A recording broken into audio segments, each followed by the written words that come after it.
Since Donald Trump's trade war began, we have seen an unprecedented political swing here in Canada. The Liberals have surged in the polls, and what was once a sure thing for the Conservative Party is no longer. But what about the NDP and Jagmeet Singh? Are they headed towards a historically poor showing on April 28th? Could they lose official party status? And what does it all mean for the future of progressive politics in Canada? Let's dig into that with, in Vancouver, British Columbia, Shachi Curl, president of the Angus Reid Institute. In the nation's capital, David Moscrop, freelance journalist and author of Too Dumb for Democracy: Why We Make Bad Political Decisions and How We Make Better Ones. And with us in studio, Kim Wright, principal and founder of Wright Strategies and an NDP strategist. Welcome all. Thank you so much for joining us in studio and online. Let's start this discussion with two numbers. This is from Shachi's polling firm Angus Reid. At the end of last year, the federal NDP was polling at 21% support. Fast forward yesterday, and they are down to a whopping 7%. Shachi, I'm going to start with you. How should we understand what's happening here? Well, I mean, basically what we're seeing is the NDP's lunch get eaten by the Liberals. The party's support base is being hollowed out, and we have seen a dramatic stampede of NDP supporters abandon the NDP, at least for the time being, and I'll circle back on that, in favor of the Liberals. So what's going on that front? Well, there's a couple of factors. First of all, with Pierre Poilievre finishing last year with a 20-plus point lead, I think a lot of center-left voters have made decisions around trying to create an anybody but Conservatives or anybody but Poilievre situation, and they are choosing to vote strategically and with their feet for a left-of-center or a centrist candidate that they feel would be best to block Poilievre. There's also just the practicalities of the fact that many current NDP voters are actually not really enamored of the choice that they have in Jagmeet Singh. When we asked NDPers last December, well before Trump, well before the tariff threats, well before the trade war, what they thought about their current leader, did they think that the NDP would be doing better under a different leader? Fully 56% said, yeah, we actually do think the party would be doing better under a different leader. So some of this is leadership. We've seen Singh's own favorability numbers trend down and downward over the last 2 years. That continues. And some of this is really just the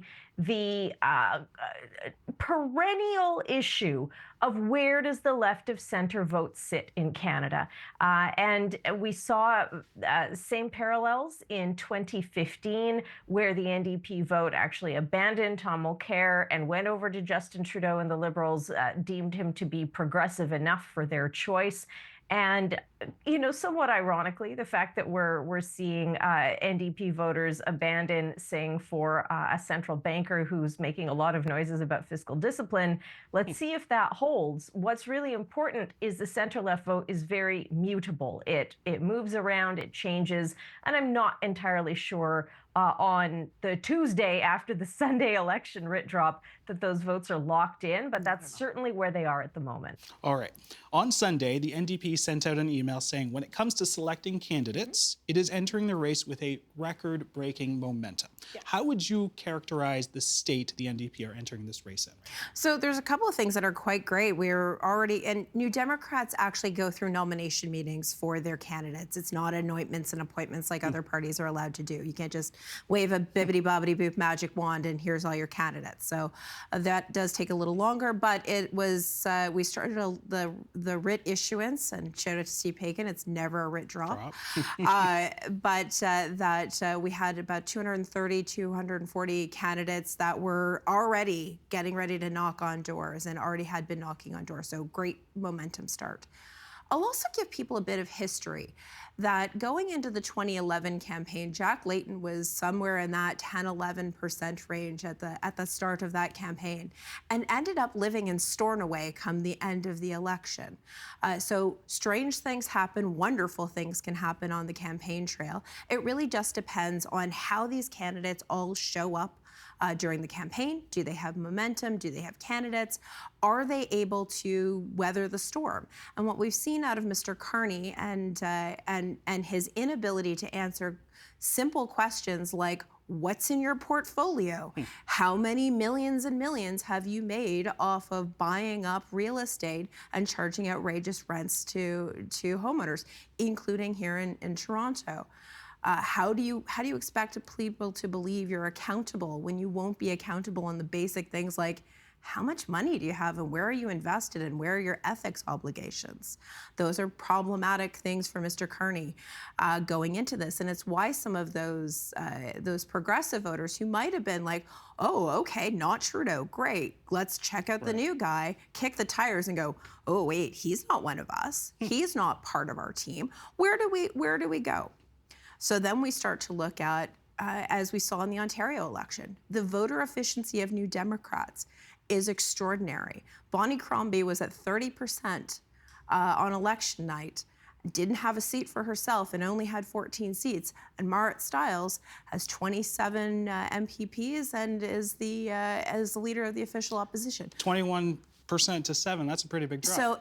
So what we're seeing, and you would have seen, and I'm sure people were on this program saying, Marit Stiles is going to get no seats. And here she is with 27 in official opposition.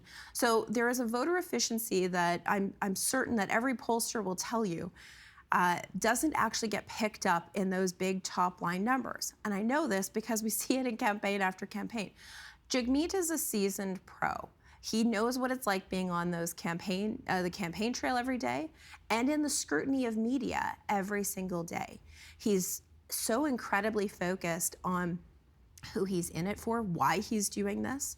And he has people who run up to him every day talking about their experience of getting dental care, a program that the Liberals told us said they will absolutely not be able to do in anything less than 7 years and maybe not even then, and we shouldn't hold our breath.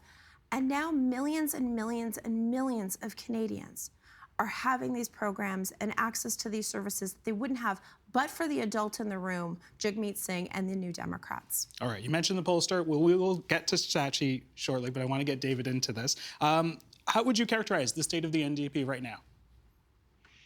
On a wing and a prayer. I mean, it's true. Things can happen. Lots of things can happen. We've seen the NDP collapse in 1993 to whatever it was, 9 seats. We saw them soar to official opposition. Campaigns matter. That point is important. Not long ago, many of us, including myself, were saying, look, the Liberals are cooked. They're done. Pierre Poilievre is the next Prime Minister of Canada. And now they're like, well, okay, fine, but events. But let's talk about that event. The thing that's shaken up Canadian politics in this election is Donald Trump. If the Liberals are looking back and saying, well, why do we go from nowhere to somewhere? The answer is, well, Justin Trudeau leaves. But Donald Trump starts talking like William McKinley or James Monroe. Someone must have told him who those people were. Someone must have given Donald Trump a President's First President's book, and he learned of these figures. And now we're having to deal with this annexation threat. And that's upended our politics. But now the NDP are caught in this situation where we've got a polarized red-blue race, and they're kind of nowhere.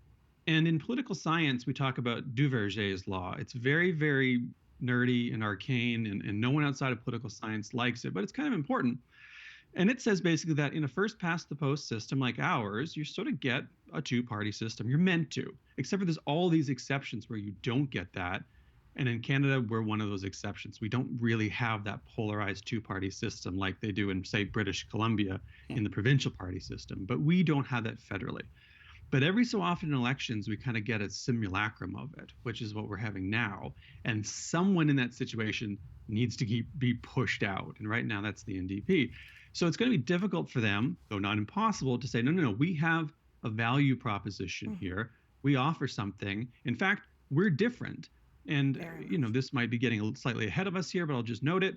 If I'm the NDP, I'm fighting like hell to get that across by saying, like, look, there's 2 Tories running for the Prime Minister here.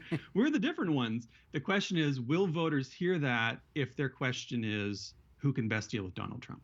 All right, Sachi, I'm going to come to you. I want you to pick up on what was said here, but also curious, do you think, when we talk about that voter efficiency, do you think it's likely the NDP could finish with fewer than 12 seats and lose official party status? So it's not for me to take what Kim refers to as top line polling numbers, even at the metro level or at the urban level, and then layer seat projections onto what we're seeing in aggregate data. But I will say this.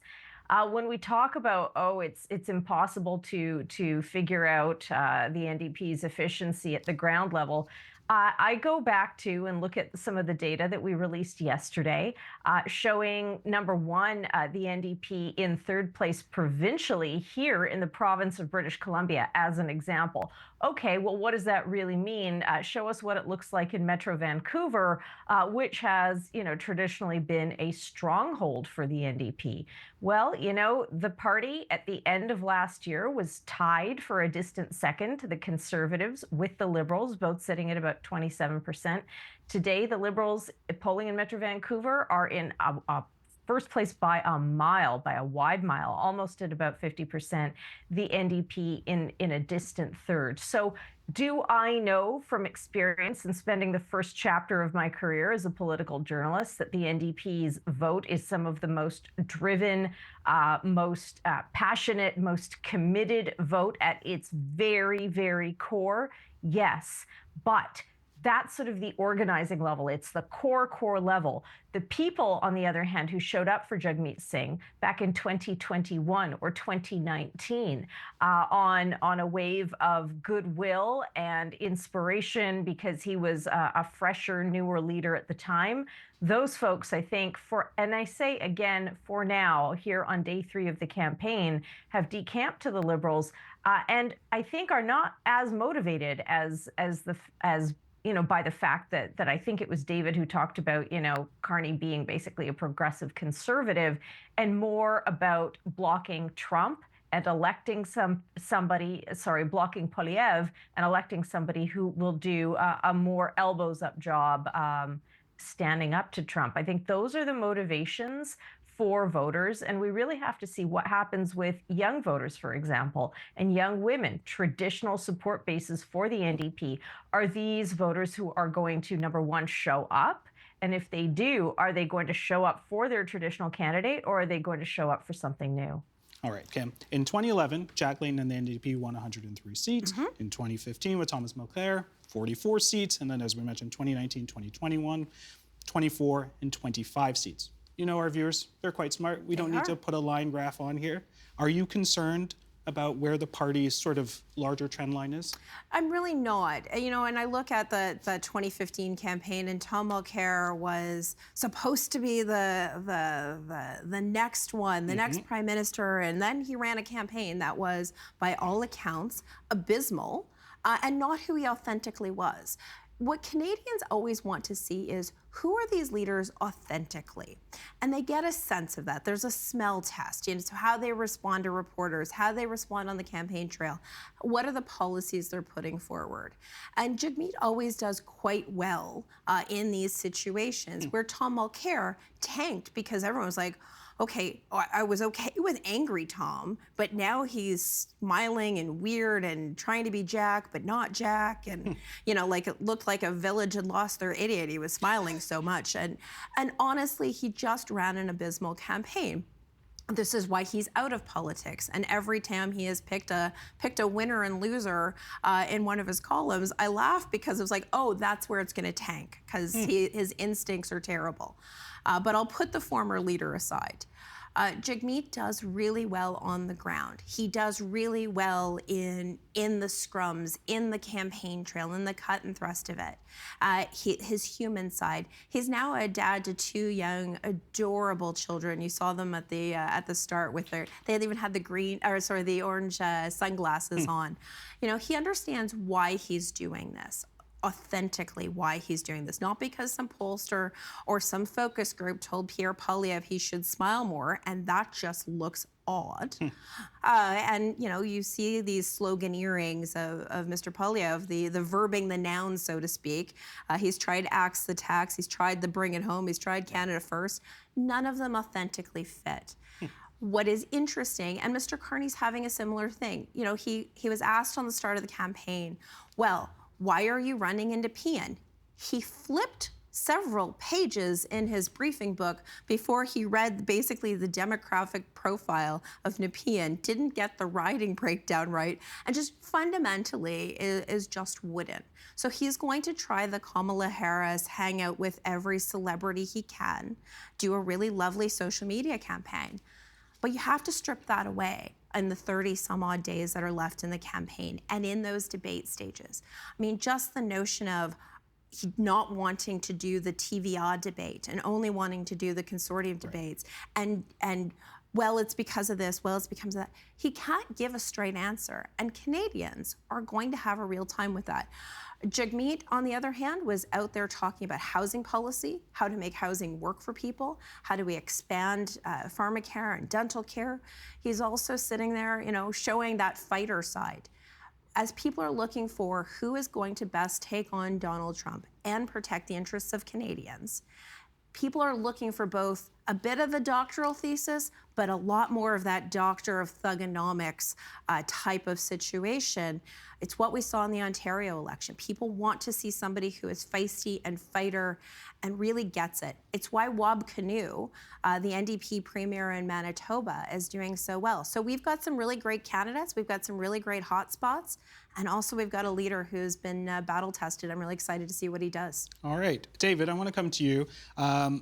When we go back to 2017, like Kim was talking about, when Jagmeet was elected leader of the NDP, lots of excitement, lots of optimism. From that early optimism, now embarking on his third election campaign, do you think Jagmeet has been a successful leader?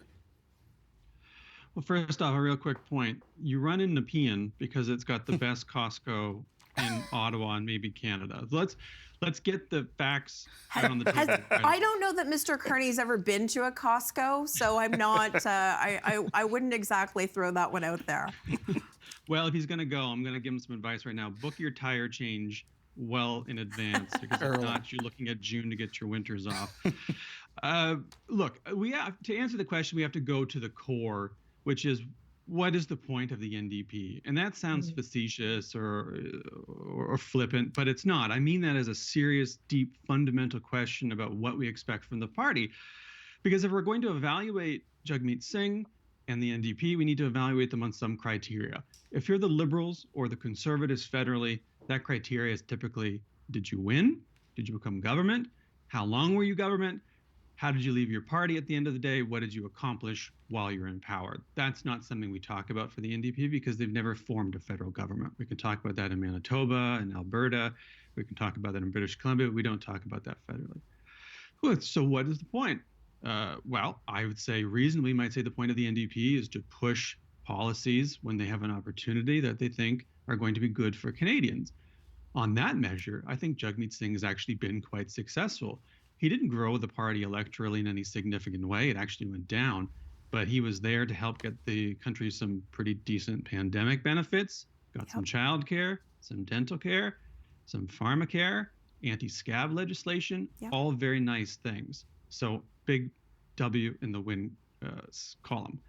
But he risked getting rolled electorally because he risks suffering from junior partneritis, which is something that Nick Clegg in the United Kingdom can tell you about, where you get forgotten at best after cooperating with the government, or you get no kudos for the wins, but you get all of the criticism for the losses. They say, well, you're just the same as the government. You're part of this Liberal NDP coalition, that nonsense from the Tories. But it was the Liberals who really delivered on all these other things. But Singh was core, and the NDP was core to getting those policies in a minority situation. I think that's a big win for them. They deserve credit for that. And on those measures, Singh has been quite successful. But then we say, okay, but what about electorally? Well, then it's less successful. And we have to say, well, pending some changes in the current outlook of the election, maybe that wasn't so successful. And so then how do we balance? Because if at the end of the day, your strategy is, well, we want to wait around to be in the right place at the right time to influence policy. Well, you can do that. David Lewis did it in the 1970s with Pierre Trudeau. Ed Broadbent did it in the 1980s with Pierre Trudeau. Jack Layton did it in 2008 with Stephen Harper and global financial crisis benefits, support for people. And Singh did it with Justin Trudeau but it doesn't get you the keys to, well, wherever the prime minister is going to end up living, Rideau Cottage or some hotel room. But it is important, though, but there you go. David. But it is important because when we look at dental care as an example, dental care was a program that the Liberals had ran on, then took it out of their platform, then ran on it, then took it out of their platform. They had no interest in doing it. They had no interest in giving a damn about the interests of Canadians and how they were going to be taken care of. That wasn't their agenda. It was never their agenda. Childcare is another example of that.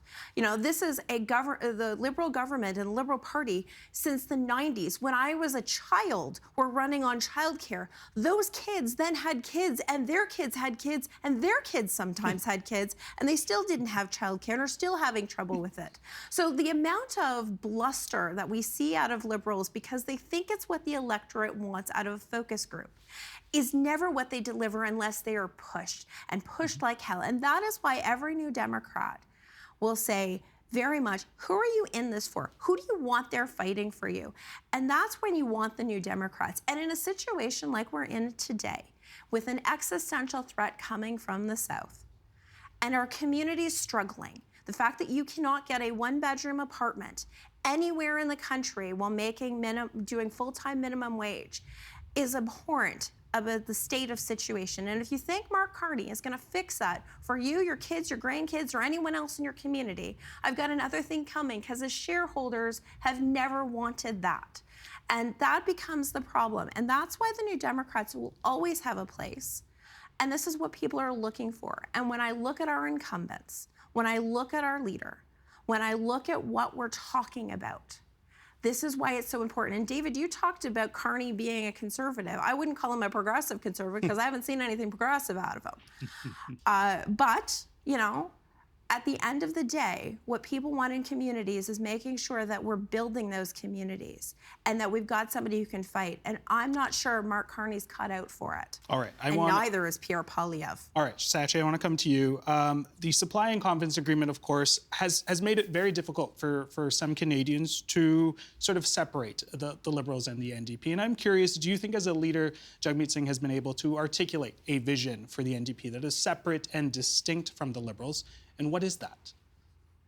Well, a couple of things. I mean, first of all, history is strewn with the detritus of junior partners who got rolled over, shredded, left behind. It's not just a Jagmeet Singh, Justin Trudeau thing.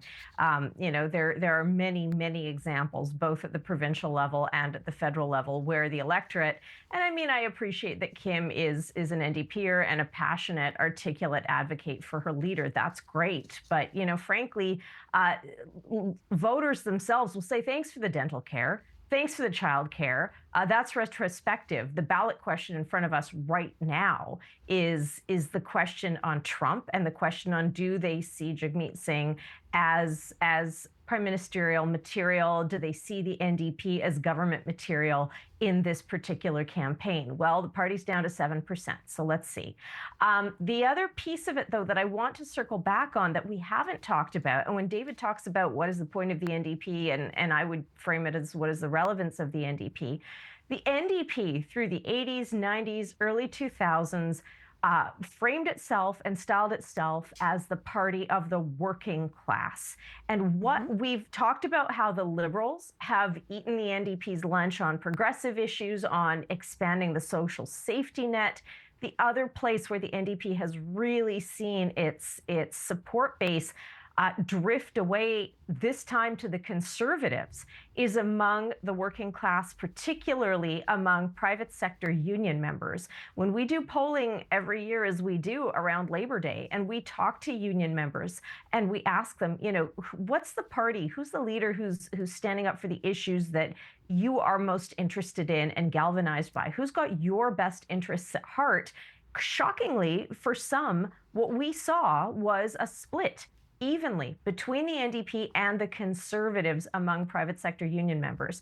So when we think about that Oshawa vote, when we think about that working class vote among union members who are going to build, and we saw, I think, was it just yesterday, a union endorsement for Pierre Poilievre, not for Jagmeet Singh. It's a smaller Singh union, has. Singh has succumbed to something that a lot of NDP or left leaders, both here and in the United States, have succumbed to, which is becoming a progressive party for urban people in cities, young people. And hey, the rent issue, very important. Affordability issues, very important. But if you are someone who is working class, lower education, living in an exurb or in a rural, remote community doing heavy lifting and trades work, you're more likely these days to be looking at the Conservatives as an alternative than the NDP. That is different from what we saw from the days of Ed Broadbent. All right, Kim, I'm going to get you to respond, but I am going to chat with you. Off camera, we were talking a little fashion, and I thought this might be an interesting question, too. When we're talking about the working class, you know, Jagmeet Singh wears a Rolex, impeccably tailored suits. Does this also work against him when it comes to winning over working class voters? Look, I grew up as a poor kid in rural southern Ontario, border kid. My mom made furnaces. You know, everybody I knew had a thing that they wanted to have when they made it. Maybe it was a watch, maybe it was a car, maybe it was whatever. And just because you're from a lower class background or even a rural community doesn't mean you can't want nice things. That's kind of the most ridiculous thing. And I love that Canada Proud put that out there. That was fun. But that was because exactly what Sachi was just saying about those blue versus orange communities. And these are riding by riding across the north, the Kitchener-Waterloo to Windsor corridor, parts of the prairies, where the Liberals just aren't a factor at all. I mean, they will play a distant third into most of those communities. These are places like Sault Ste. Marie and the knock 'em down, drag 'em outs. And that's what we saw in Ontario. We see Canada-wide. And this is why it baffles pollsters that how could Bonnie Crombie be at 30 points and not win? Because her efficiency, the Liberal Party brand, doesn't play in the north, doesn't play in Kitchener-Waterloo to Windsor. And so we're having these fights, these neighborhood by neighborhood battles, street by street. Who is there for you?